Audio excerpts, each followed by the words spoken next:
একদিন এই রাজা জঙ্গলে শিকার করতে এসেছিল, কিন্তু সে রাস্তা হারিয়ে ফেলেছিল। এজন্য সে 3 দিন ধরে রাস্তা খোঁজার পরেও সে তার রাজ্যে ফিরে যাওয়ার রাস্তা খুঁজে পাচ্ছিল না। এজন্য সে অনেক ভয় পেয়ে নিজের জীবন বাঁচানোর জন্য আল্লাহর কাছে দোয়া করতে শুরু করে দেয়। সে আল্লাহর কাছে ওয়াদা করে, যদি কেউ আমাকে এই জঙ্গল থেকে বের করতে পারে তাহলে আমি আমার সব থেকে সুন্দরী মেয়েকে তার সাথে বিয়ে করাবো। কিন্তু তখনই হঠাৎ করে তার জামার নিচে ছোট্ট একটা কাঁটাওয়ালা সজারু এসে দাঁড়িয়ে যায়, যা দেখার পর রাজা কোনো কিছু না ভেবেই সেই সজারুর পিছু করতে করতে জঙ্গল থেকে বাইরে বের হয়ে যায়। কিন্তু এর পরের দিনও সেই জঙ্গলে শিকার করার জন্য অনেক ধনী একজন ব্যবসায়ী চলে আসে, কিন্তু সেও সেখানে রাস্তা হারিয়ে ফেলে। এরপর সেও 2 দিন ধরে রাস্তা খোঁজার পর সেই রাজার মতোই আল্লাহর কাছে দোয়া করতে শুরু করে দেয়। সে আল্লাহর কাছে ওয়াদা করে, যে আমাকে এই জঙ্গল থেকে বাইরে বের করবে তাকে আমি আমার সব থেকে সুন্দরী মেয়ের সাথে বিয়ে করাবো এবং তার সাথে 3 কেজি সোনাও উপহার দিব।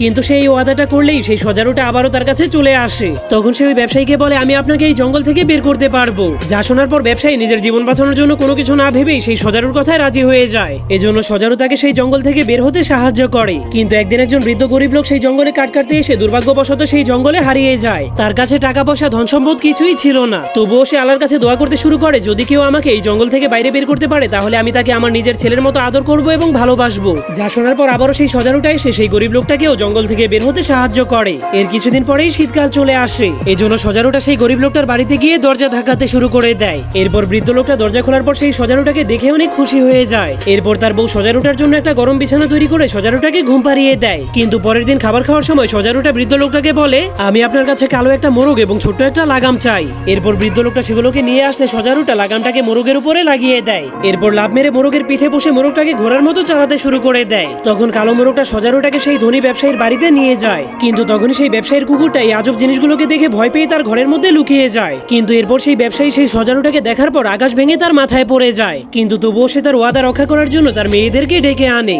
এরপর সে তাদেরকে বলে, আমি এই সজারুটাকে ওয়াদা করেছিলাম তোমাদের মধ্যে একজনকে এই সজারুটার সাথে বিয়ে করাবো। যা শোনার পর সবগুলো মেয়ে কান্না শুরু করে দেয়। কিন্তু সজারুটা তার সব থেকে ছোট্ট মেয়েটাকে পছন্দ করে নেয়। এরপর তার সাথে 3 কেজি সোনা নিয়ে চলে যেতে শুরু করে। কিন্তু রাস্তা দিয়ে যাওয়ার সময় সেই মেয়েটা কান্না শুরু করে দেয় আর বলতে থাকে, আমি মরে গেলেও তোমার মতো সজারুকে বিয়ে করব না। এজন্য সজারুটা সেই মেয়েটার উপরে দয়া করে তাকে আবারও তার বাবার কাছে পাঠিয়ে দেয়। কিন্তু 3 কেজি সোনা সে তার বাড়িতে নিয়ে তার গরিব বাবা মাকে দিয়ে দেয়। এর কিছুদিন পর শীতকাল চলে যায়। তখন সজারুটা তার কালো মোরগের পিঠে চড়ে সেই রাজার রাজমহলে চলে যায়। তখন রাজা তার 3 রাজকুমারীকে ডেকে এনে সেই জঙ্গলের ঘটনাটা বলতে শুরু করে। পরের পর্বে রাজকুমারীদের সাথে কি হবে তা দেখতে চাইলে কমেন্টে পার্ট 2 লিখে দিন।